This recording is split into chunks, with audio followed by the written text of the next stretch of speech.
پہلی بار تو وہ تب رویا تھا جب اس کے سفید فام دوست کو اس سے ملنے سے منع کر دیا گیا۔ پھر اس کا دل تب دکھا جب ایک جوتے کی دکان کے سفید فام مالک نے دکان خالی ہونے کے باوجود اسے خریداری کے لیے انتظار کرایا۔ پھر اسے تیسرا دھچکا لگا جب اسے بس کی اگلی سیٹ پر بیٹھنے سے منع کر دیا گیا کیونکہ وہاں صرف سفید فام بیٹھ سکتے تھے۔ اس ناانصافی پر اس کا دل خون کے آنسو رویا، مگر پھر اس نے ایک خواب دیکھا، ایک ایسا خواب جس کی تعبیر کے لیے اسے اپنی جان دینا پڑی۔ میں ہوں محمد اسامہ غازی اور دیکھو سنو جانو کہ وہ کون تھا سیریز میں آج ہم آپ کو امریکی سیاہ فاموں کے hero Martin Luther King junior کی کہانی دکھا رہے ہیں۔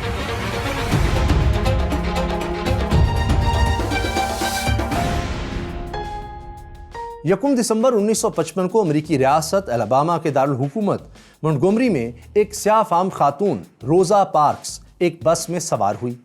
کچھ دیر بعد بس میں ایک سفید فام آیا تو ڈرائیور نے روزا سے کہا اس کے لیے سیٹ خالی کر دو۔ روزا نے انکار کر دیا۔ اس پر ڈرائیور نے روزا کو پولیس کے حوالے کر دیا۔ مگر اس واقعے نے شہر کے سیاہ فام لیڈرز کو احساس دلایا کہ اب انہیں ڈرنا نہیں بلکہ اپنے حقوق کے لیے لڑنا ہوگا۔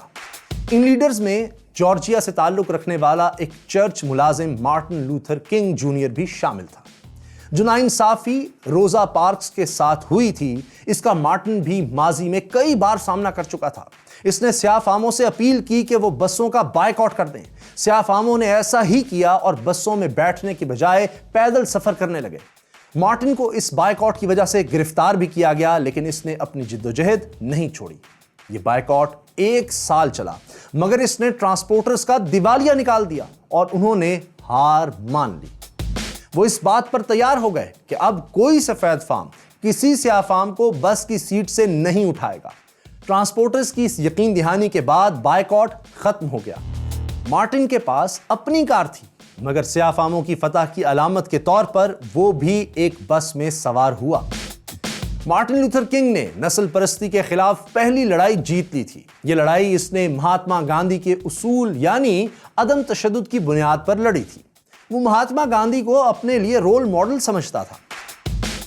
مونٹگومری میں ٹرانسپورٹ کے مسئلے پر کامیابی کے بعد مارٹن نے ایک سول رائٹس گروپ بنا لیا جسے سدرن کرسچین لیڈرشپ کانفرنس یا SCLC کہتے تھے۔ اسی گروپ کے پلیٹ فارم سے مارٹن نے سیاہ فاموں کے حقوق کے لیے ایک نا ختم ہونے والی جدوجہد شروع کی۔ اس جدوجہد میں اسے کئی امریکی شہروں میں جانا پڑا جہاں ہر شہر میں ایک نیا چیلنج اس کا منتظر تھا۔ واشنگٹن ڈی سی میں وائٹ ہاؤس کے پاس ہی لنکن میموریل ہے جس میں لنکن کا ایک دیو ہیکل مجسمہ کرسی پر بیٹھے دکھایا گیا ہے۔ 17 مئی 1957 کو اسی مجسمے کے سامنے مارٹن لوتھر کنگ نے ہزاروں لوگوں سے خطاب کیا۔ مارٹن نے اس وقت کے امریکی صدر آئزن ہاور سے مطالبہ کیا کہ وہ سیاہ فاموں کو برابری کے حقوق دلانے کے لیے اپنا کردار ادا کریں۔ آئزن ہاور نے تو مارٹن لوتھر کے مطالبے پر کان نہیں دھرے مگر مارٹن نے اپنی جدوجہد نہیں چھوڑی۔ وہ سیاہ فاموں کے حقوق کے لیے آواز اٹھاتا رہا۔ 1959 میں اس نے مونٹگومری چھوڑا اور جارجیا میں اپنے آبائی شہر اٹلانٹا چلا گیا۔ اس کی سول رائٹس تنظیم کا ہیڈ کوارٹر بھی یہی شہر تھا۔ اٹلانٹا میں مارٹن ایک طلبہ تحریک میں شامل ہو گیا۔ ہوا یہ کہ سیاہ فام اور ان سے ہمدردی رکھنے والے سفید فام طلبہ نے ایک مہم شروع کی تھی۔ یہ لوگ ڈپارٹمنٹل سٹورز میں جاتے اور لنچ ٹائم میں ان کاؤنٹرز پر بیٹھ جاتے جو صرف سفید فاموں کے لیے مخصوص تھے۔ مقصد یہ دکھانا تھا کہ سفید فاموں کے لیے الگ کاؤنٹرز بنانا غلط ہے۔ یہ مہم امریکہ کے کئی شہروں میں چل رہی تھی لیکن پولیس نے ان طلباء کو گرفتار کرنا شروع کر دیا۔ 19 اکتوبر 1960 کو مارٹن بھی ایک ڈپارٹمنٹل سٹور سے گرفتار ہو گیا۔ جب اسے جج کے سامنے پیش کیا گیا تو اس نے کہا یہ احتجاج نسلی ناانصافی کی طرف توجہ دلانے کے لیے ہے۔ مارٹن لوتھر 5 روز بعد جیل سے باہر تو آ گیا مگر 4 مئی کو پولیس نے اسے غلط لائسنس پر گاڑی چلانے کے بہانے گرفتار کر لیا۔ اس کی ٹانگوں کو زنجیروں سے باندھ کر 200 میل دور ایک قید خانے میں منتقل کر دیا گیا۔ اس کے حامیوں کو لگا کہ اب مارٹن کا جیل سے باہر نکلنا مشکل ہے مگر مارٹن کی خوش قسمتی کہ ان دنوں امریکہ میں الیکشن ہو رہے تھے۔ مارٹن کے حامیوں نے صدر کے دونوں امیدواروں رچرڈ نکسن اور جان ایف کینیڈی سے مدد کی اپیلیں کی۔ کینیڈی مارٹن کی مدد کے لیے تیار ہو گیا۔ جان ایف کینیڈی کا بھائی رابرٹ کینیڈی وکیل تھا. اس نے جج کو فون کر کے مارٹن کو ضمانت پر رہا کروا لیا. مارٹن کی رہائی کی وجہ سے سیاہ فاموں کی اکثریت جان ایف کینیڈی کی حمایتی بن گئی اور صدارتی الیکشن میں اسے ووٹ بھی دیا. ادھر مارٹن نے رہا ہوتے ہی لنچ کاؤنٹر والی تحریک پھر سے شروع کر دی تھی. آخر امریکہ میں کئی مقامات پر سفید فاموں اور سیاہ فاموں کے لیے الگ کاؤنٹرز ختم کر دیے گئے. مارٹن نے سیاہ فاموں کے حقوق کی ایک اور لڑائی پرامن طریقے سے جیت لی تھی.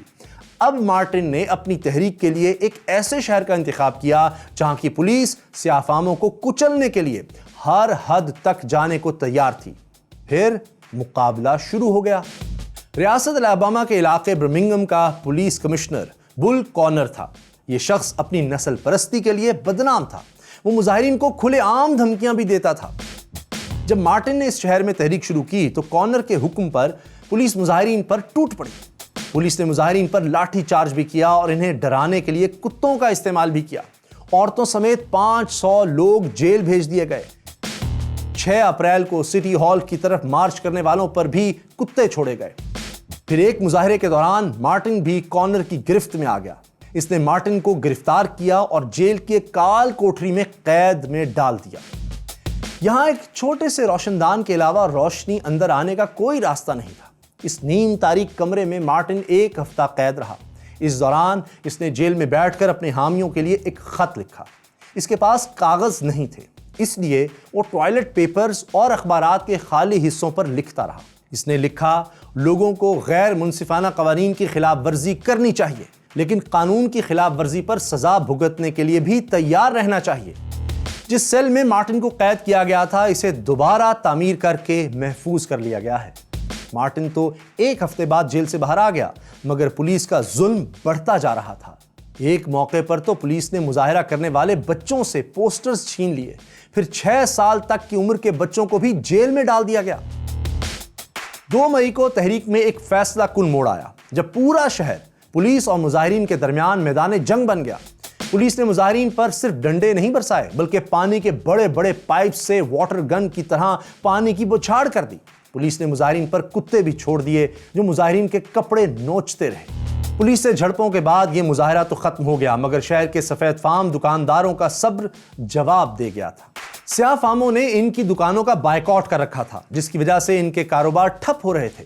انہوں نے سیاہ فاموں کے ساتھ امتیازی سلوک بند کرنے کا وعدہ کر لیا. یوں پولیس کے بدترین تشدد کے باوجود مارٹن لوتھر کنگ پرامن جدوجہد کے ذریعے برمنگھم میں کامیاب رہا تھا. لیکن برمنگھم کے ساتھ ساتھ مارٹن ایک اور طلبہ تحریک میں بھی شریک ہو چکا تھا. یہ طلبہ خود کو فریڈم رائڈرز کہتے تھے. یہ لوگ بسوں میں سفر کرتے اور ہر سٹاپ پر سفید فاموں کے لیے مخصوص ویٹنگ رومز میں بطور احتجاج بیٹھ جاتے. سفید فاموں نے انہیں تشدد کا نشانہ بنایا. ان کی بسیں جلا دی گئیں اور قاتلانہ حملے ہوئے, مگر طلبہ نے ہار نہیں مانی. مارٹن نے بھی ان طلبہ کا ساتھ دیا. ایک رات جب وہ مونٹگومری کے ایک چرچ میں فریڈم رائڈرز کی ایک میٹنگ میں شریک تھا تو اس پر حملہ ہو گیا. سفید فام نسل پرست چرچ کے باہر جمع ہو گئے اور پتھر اور بوتلیں پھینکنے لگے, مگر مارٹن اور اس کے ساتھی مشتعل نہیں ہوئے. وہ پرسکون رہے اور ایک ساتھ مل کر یہ گانا گاتے رہے, ہم ہوں گے کامیاب, ہم ہوں گے کامیاب. آخر ہجوم کچھ دیر بعد خود ہی تھک کر واپس چلا گیا. اب سیاہ فام تحریک پورے امریکہ میں پھیل چکی تھی. پھر اس تحریک کو وہ کامیابی ملی جس کا انہیں برسوں سے انتظار تھا. 11 جون 1963 کو صدر کینیڈی نے کانگریس سے کہا کہ وہ سیاہ فاموں کے ساتھ امتیازی سلوک ختم کرنے کے لیے سول رائٹس یا شہری حقوق کا بل پاس کرے. یہ سیاہ فاموں کی بڑی کامیابی تھی. مارٹن لوتھر کنگ نے اس بل کی حمایت میں واشنگٹن ڈی سی میں ایک بڑا جلسہ منعقد کیا اور یہیں اس نے اپنا خواب بیان کیا.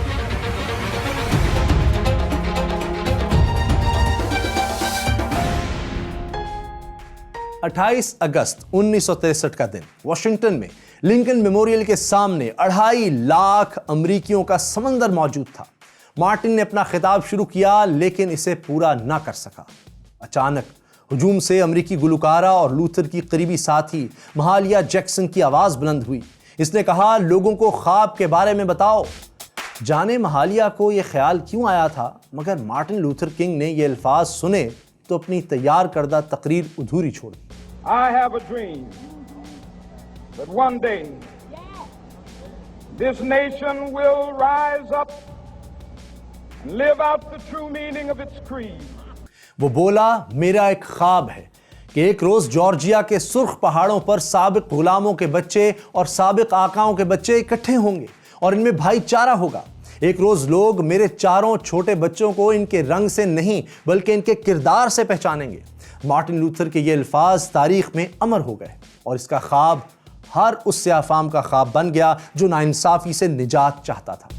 اسی روز مارٹن اور اس کے ساتھی وائٹ ہاؤس گئے اور امریکی صدر جان ایف کینیڈی سے بھی ملے. لیکن سیاہ فاموں کو برابری کے حقوق دلانے سے پہلے ہی اس دوران ایک ٹریجڈی بھی ہو گئی. 22 نومبر 1963 کو امریکی صدر جان ایف کینیڈی کو قتل کر دیا گیا. لیکن سیاہ فاموں کی برابری کے حقوق کا جو بل کینیڈی منظور کروانا چاہتا تھا وہ اس کے جانشین لنڈن بی جانسن نے منظور کرایا. 2 جولائی 1964 کا دن امریکی سیاہ فاموں کی تاریخ کا ایک اور یادگار دن ہے. اس روز امریکی صدر جانسن نے کانگریس سے منظور شدہ شہری حقوق کے بل پر دستخط کر دیے. بل پر دستخط کی تقریب کے لیے مارٹن لوتھر کنگ کو خصوصی دعوت دے کر وائٹ ہاؤس بلایا گیا تھا. جب جانسن بل پر دستخط کر رہا تھا مارٹن لوتھر کنگ اس کے ساتھ کھڑا تھا. مارٹن نے پرامن جدوجہد سے سیاہ فاموں کے حقوق کی جنگ جیت لی تھی. وہ بجا طور پر نوبل انعام کا حقدار تھا اور یہ انعام اسے مل بھی گیا. سول رائٹس بل پاس ہونے کے چند ماہ بعد اکتوبر میں مارٹن کو امن کا نوبل انعام دیا گیا. نوبل پرائز کے ساتھ اسے $54,000 کی انعامی رقم بھی ملی جو اس نے سول رائٹس گروپس کو عطیہ کر دی. لیکن سول رائٹس بل پاس ہونے کے بعد بھی مارٹن لوتھر کنگ کی جدوجہد ختم نہیں ہوئی بلکہ اس نے ایک نیا موڑ لے لیا. مارچ 1965 میں مارٹن نے سیاہ فاموں کو ووٹنگ کا حق دلانے کے لیے 25,000 لوگوں کے ساتھ الاباما کے دارالحکومت منٹگومری کی طرف مارچ کیا. اس مارچ کی وجہ سے 6 اگست 1965 کو صدر جانسن نے ووٹنگ رائٹس ایکٹ پر بھی دستخط کر دیے. اس ایکٹ پر دستخط کی تقریب میں بھی مارٹن لوتھر کنگ موجود تھا. اس ایکٹ کے تحت سیاہ فاموں کو بغیر کسی شرط کے ووٹر بننے کی اجازت دے دی گئی. حالانکہ اس سے پہلے انہیں ووٹر بننے کے لیے تعلیمی ٹیسٹ پاس کرنا پڑتا تھا. سیاہ فاموں کی ووٹنگ اور حقوق کا مسئلہ ختم ہوا تو مارٹن نے غربت کے خلاف جنگ چھیڑ دی اور شکاگو پہنچ گیا. شکاگو میں 10 لاکھ سیاہ فام رہتے تھے مگر ساری اچھی ملازمتیں سفید فاموں کو ملتی تھیں. سیاہ فام محنت مزدوری پر مجبور تھے. مارٹن نے 1966 میں شکاگو میں بھی کئی جلسے جلوس نکالے. اس دوران نسل پرستوں کے ایک گروپ نے اس کے ساتھ مار پیٹ بھی کی مگر وہ اپنی جدوجہد پر قائم رہا اور شہر کے میئر کو مجبور کر دیا کہ سیاہ فاموں سے ملازمت میں امتیازی سلوک بند کر دیا جائے. اس دوران مارٹن اپنی فیملی کے ساتھ شکاگو شفٹ ہو چکا تھا. اس نے کسی پوش علاقے کی بجائے سیاہ فاموں کے ایک غریب علاقے میں 4 کمروں کا اپارٹمنٹ کرائے پر لیا تاکہ اس کے بچے غریب سیاہ فاموں کی مشکلات سے آگاہ ہو سکیں. وہ اپنے نئے اپارٹمنٹ کی مرمت بھی خود ہی کرتا رہا. مارٹن سیاہ فاموں کے حقوق کے لیے تو لڑ ہی رہا تھا مگر اس نے باکسنگ لیجنڈ محمد علی کے ساتھ مل کر ویتنام جنگ کے خلاف بھی آواز اٹھائی. مگر ویتنام جنگ سے زیادہ اہم مسئلہ تھا امریکہ میں غربت کا خاتمہ. چنانچہ 1968 میں مارٹن لوتھر کنگ نے کانگریس سے غربت کے خاتمے کے لیے $30 ارب مختص کرنے کا مطالبہ کیا. اپنا مطالبہ پورا کرانے کے لیے اس نے واشنگٹن کی طرف مارچ کا بھی اعلان کر دیا اور اپنے حامیوں کو جمع کرنے لگا. مگر اس دوران ریاست ٹینیسی کے شہر میمفس میں سینیٹری ورکرز نے سہولتوں میں کمی کے خلاف ہڑتال کر دی. انہوں نے آئی ایم اے مین یا میں انسان ہوں کے نام سے اپنی تحریک شروع کر دی جسے کچلنے کے لیے فوج طلب کر لی گئی. اب مارٹن میمفس پہنچا اور سینیٹری ورکرز کی تحریک میں شامل ہو گیا. پھر وہ اس شہر سے زندہ نہ لوٹ سکا. مارٹن لوتھر کنگ نے سینیٹری ورکرز کی تحریک کو بھی غربت کے خاتمے کی تحریک کا حصہ قرار دے کر مارچ شروع کر دیے. اسے قتل کی دھمکیاں مل رہی تھیں مگر اس نے پرواہ نہیں کی. 4 اپریل کی شام 6 بجے وہ اپنے ہوٹل کی بالکنی میں کھڑا تھا کہ اچانک ایک گولی چلی اور سیدھی اس کی گردن میں پیوست ہو گئی. مارٹن گر پڑا. اس کے ساتھی پاس ہی کھڑے تھے جنہوں نے قاتل کی طرف اشارہ کر کے شور مچایا مگر قاتل بھاگ گیا. 1 گھنٹے بعد مارٹن نے ہسپتال میں دم توڑ دیا. مارٹن لوتھر کنگ سیاہ فاموں کا ہیرو تھا. اس کی موت کی خبر پھیلی تو ہنگامے شروع ہو گئے. سیاہ فاموں نے عمارتوں اور گاڑیوں کو آگ لگا دی اور سٹورز لوٹ لیے. ہنگاموں میں 40 سے زائد لوگ ہلاک اور ہزاروں زخمی ہوئے. واشنگٹن اور شکاگو سمیت کئی شہروں میں ہنگاموں پر قابو پانے کے لیے فوج تعینات کر دی گئی. مارٹن کی موت پر امریکی حکومت نے 7 اپریل کو سوگ منانے کا بھی اعلان کر دیا۔ مارٹن لوتھر کنگ کا قاتل ایک سفید فام جیمز ارل رے تھا۔ اسے 8 جون کو لندن کے ہیتھرو ایئرپورٹ سے گرفتار کر لیا گیا اور 99 برس قید کی سزا سنائی گئی۔ 1998 میں جیل میں ہی اس کی موت ہو گئی۔ مارٹن لوتھر کنگ کا تابوت اس کے آبائی شہر اٹلانٹا لے جایا گیا۔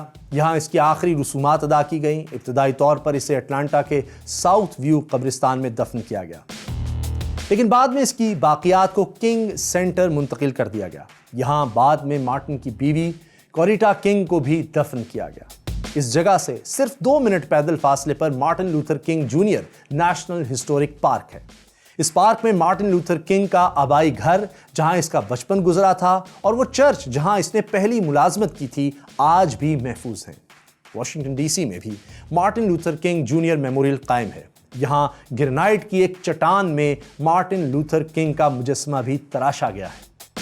مارٹن لوتھر کنگ کی بایوگرافی آپ نے دیکھی۔ امریکہ سے سیاہ فاموں کی غلامی کا خاتمہ کرنے والے ابراہم لنکن کی داستان دیکھنے کے لیے اس پلے لسٹ پر کلک کریں۔ یہ رہی امریکی جنگ آزادی کے ہیرو جارج واشنگٹن کی بایوگرافی، اور یہاں جانیے کیوبا کے انقلاب کا ہیرو فیدل کاسترو کون تھا۔